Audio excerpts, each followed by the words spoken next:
Hi students, welcome to English class. Today we are going to talk about modal verbs.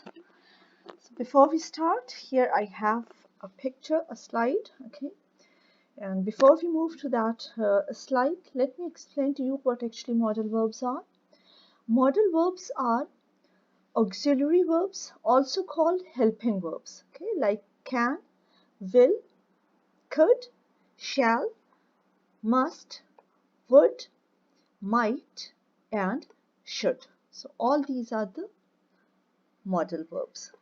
After a modal verb, the root form of a verb, root form means the main verb, is generally used. Modal verbs add meaning to the main verb in a sentence by expressing possibility, ability, permission, or obligation. So, what is the function of modal verbs?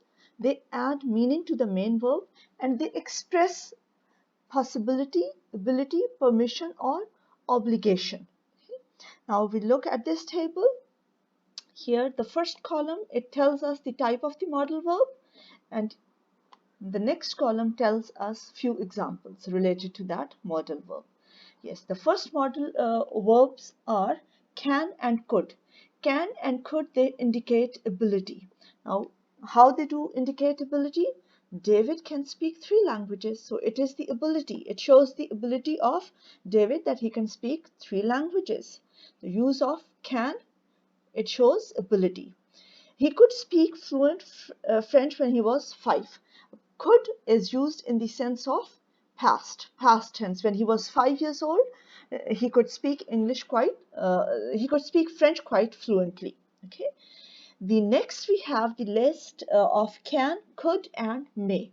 And these modal verbs, they indicate permission. Now look at these examples. Can I sit in that chair, please? Asking for permission. Could I open the window? Okay, look at the use of could. Could over here, it shows more politeness. Okay, when you are more polite. Okay, so then you will use could I open the window? May I borrow your dictionary? This also shows permission, your use of may. Now can, could, may, asking for permission, whenever they are used, they are framing questions. Okay, they form questions. Okay. Next we have modal verb should, and should, it indicates advice. You should visit your dentist at least twice a year, and you should try to lose weight. So both these examples, they uh, give us the indication of advice. So should, this modal verb is used to indicate advice. Next is obligation, duty.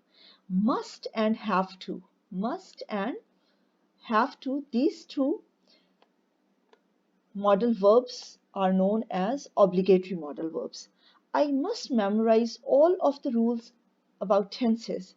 You have to take off your shoes before you get into the mosque. So see, use of must and have to, it shows obligation. Next we have modal verbs indicating possibility, when something is possible. Now might, may, could, and can. It looks nice, but it might be very expensive. It shows the possibility when you're not sure about something. Richard may be coming to see us tomorrow. We are not sure, but we assume that Richard may be coming to see us tomorrow. So this was the definition and use of modal verbs. Here I have another slide for you to better understand today's topic. Now here again I have the list of modal verbs can, could, may, and might plus would. You might see that some of the modal verbs, they are repeated in different columns. So one modal verb can be used in different situations twice or thrice, depending upon how you are using it in your sentences. So that's very important. Okay, now for example, you can see can, could, may, might, and would. It can function as a possibility modal verb, and it can function as an ability modal verb also. Okay, so here are some examples. See, for the first example, using can, could, may, might, and would, showing possibility. I can swim. It shows the possibility that I can do this. He could drive fast, showing the possibility of his driving fast. Okay. He might visit us. There is possibility that he might come to visit us. He would consider it. It depends upon him. He would consider it. There is possibility of it. You're not quite sure about this. Next we have modal verbs indicating ability, that you are able to do something or someone else is able to do something. Let me change the color so that you can better understand. Okay.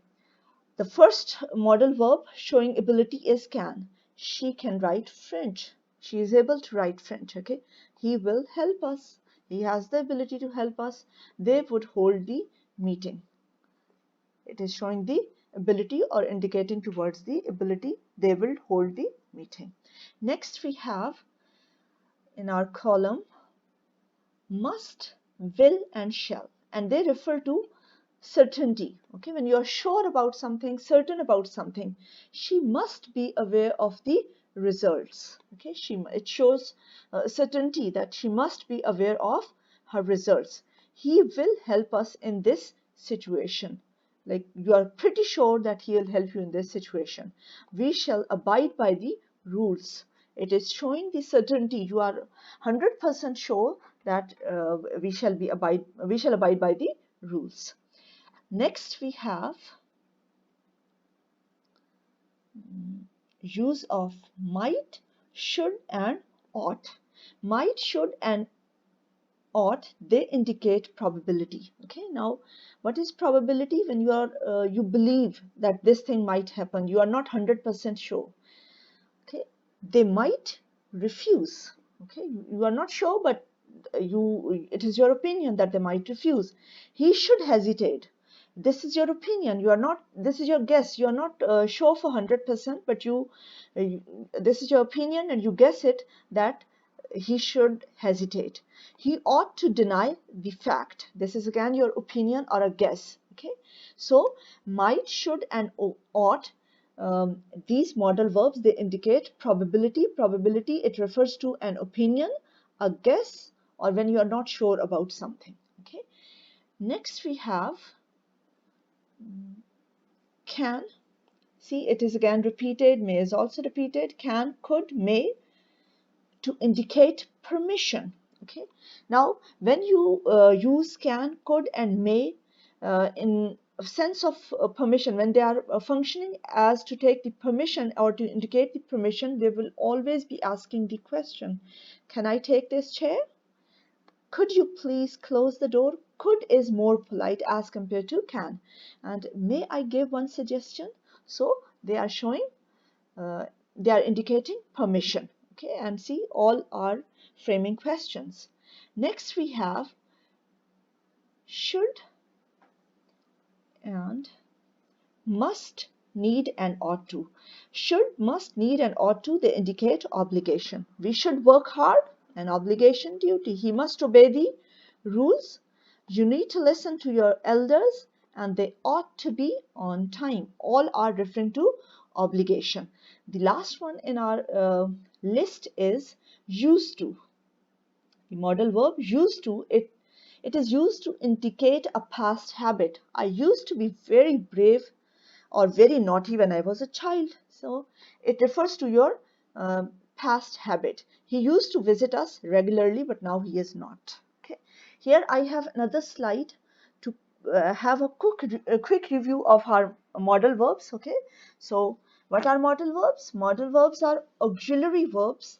They are also called helping verbs. Auxiliary verbs or the helping verbs like can, will, could, shall, must, would, might, and should. And after a modal verb, now these points are very important.